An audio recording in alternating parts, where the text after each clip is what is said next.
السلام عليكم. السيد اللي كتشوفوه في هاد الصورة سميتو إبراهيم أونزا، ولا كيف ما كيقولوا الناس ديال أكادير أنزا. هذا من أخطر السفاحين والقتلة اللي دازوا في تاريخ المغرب. قاتل اللي كيقتل لمجرد القتل، غير يتعصب من شي حد يقتلو بدون أدنى تفكير في العواقب. وحصيلة الجرائم ديالو بالإضافة للضرب والجرح والعاهات المستديمة 5 ديال القتلى ما ليهم حتى ذنب، غير جاو في طريق هاد المجرم.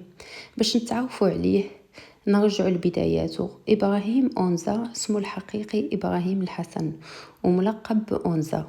تزاد في مدينة خريبكا، وأمه طلقات من باه وهو عمره 5 سنين.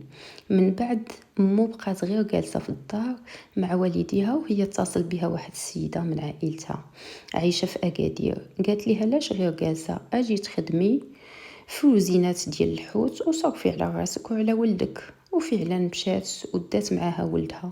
امو كانت كتخدم بزاف، والولد اغلب الوقت في الشارع. خرج من القريه بكري وبدا غير كيقيل النهار كله مع ولاد الدرب وصداعات الراس.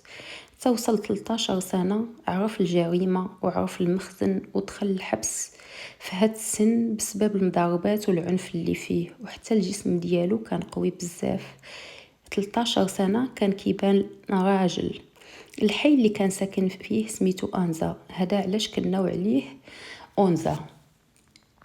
الأم ديالو كيف قلنا كانت أغلب الأوقات خدامة، وهو غير مع رفقاء السوء. وكان فوق ما كيتخاصم مع شي واحد كيعيرو باللاقيط، حيت حتى واحد ما عمره ما شاف باه. هاد الكلمة كانت كتعصبو وكترجعو بحال شي وحش، واللي قالها ليه كيخلي دار عشتو. حتى لواحد النهار كان أونزا وصل ل 19 سنة، وكان كيتناقش مع واحد الدري. وهاد الولد كان ولد دارهم زعما ومربي، ولكن هاد الولد عيرو باللاقيط. ومن كثرة الغضب جاب موس وطعن هاد الشاب وهرب لتطوان، وبقى مخبي تما. هاد الشاب توفى وبقى مخبي تما وكيقلب على شي واحد اللي يحرقوا لأوروبا. سول على الحراقة وطلبوا منه 5 ديال المليون. بقى كيتصل بامو وكيجي مخبي الأكادير باش يطلب منها الفلوس. امو فعلا دبرات ليه في 3 المليون، هادشي اللي قدرت تجمع ليه. خدا هذيك 3 المليون ورجع عند الحراقة عطاها ليهم، ووعدوه باش غادي يحاوقوه، ولكن خداو الفلوس وغبروا. بقى عايش تما بين طنجة والنواحي، بين تطوان والنواحي ديالها، كيخدم فاش ما كان وكيبعد على البوليس ومخبي. ولكن في نفس الوقت هاز واحد الجنوية وكيقلب على الحراقة. حتى لواحد النهار تلاقى معاهم في واحد القهوة، قال لهم عطوني فلوسي، انا ما بقيت لا باغي نحرق لا حتى شي حاجه. ما بغاوش يعطيوه، وعرف بلي غنصبوا عليه وهو يتشد معاهم وضربهم بزوج. واحد طاح كوما وبقى بعاها مستديمة، وواحد كانت عنده جروح بليغة. جاو البوليس شدوه ولقاوه رشيرشي، وفي وقت التحقيق كان كيبلاني باش يهرب. واحد النهار طلب من واحد المسجون من هادوك اللي كيكونوا خدامين في المطبخ باش يجيب ليه موس، وفعلا جابوا ليه.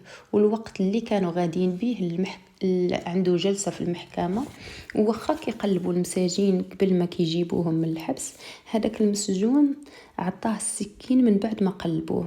ملي دخل الجلسة جبد هذاك الموس وبدا كيهدد الجميع باش يبعدوا منه يخليوه يهرب. ولكن واحد البوليسي تلاح عليه وشدو، وحيت هو كان صحيح بزاف وطويل ضرب داك البوليسي في الرقبة ديالو ضربة قاتلة، وتسبب البوليسي آخر بجروح بليغة.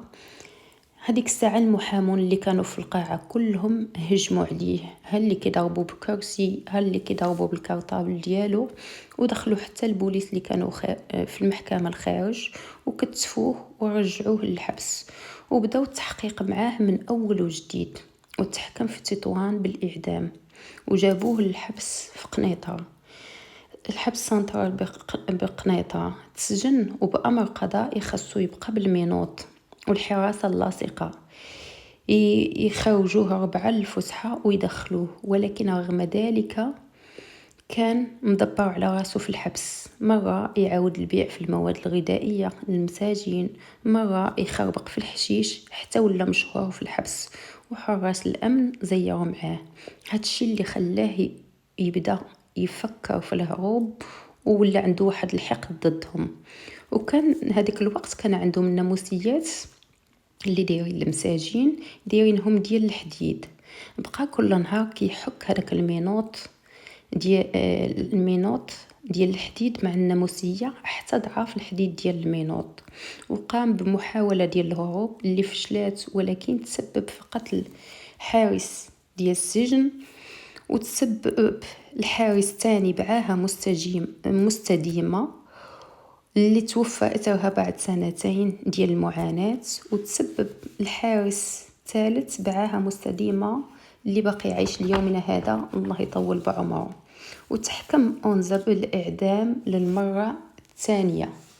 من بعد هذا الحادث حولوا براهيم أونزا للسجن الزاكي بتعليمات مشددة، الحراسة اللاصقة والمينوط ما يحيدوش أبدا، وكل مرة كيراقبوا ليه المينوط وحبس انفرادي.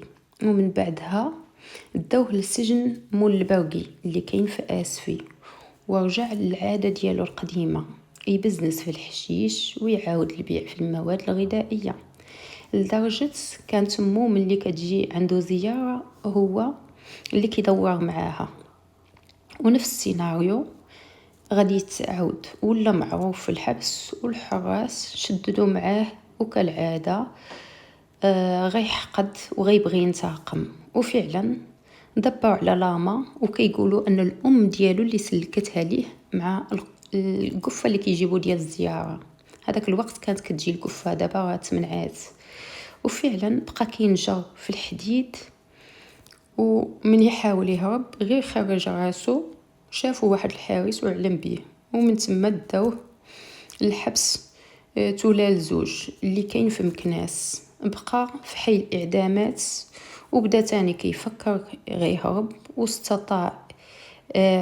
استطاع يحيد واحد الحديدة من لافابو، وبدا بغى يعاود نفس المصيبة اللي داو في قنيطرة. وفعلا حاول، ولكن الحراس داروا به، وللأسف في هذه المحاولة قتل حارس تاني من حراس السجن، ولكن استطاع أحد الحراس بإطلاق رصاصة على إبراهيم أونزا ومات، وسالت قصته.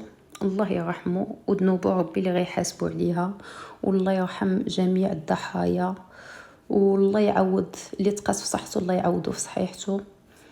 والسلام عليكم.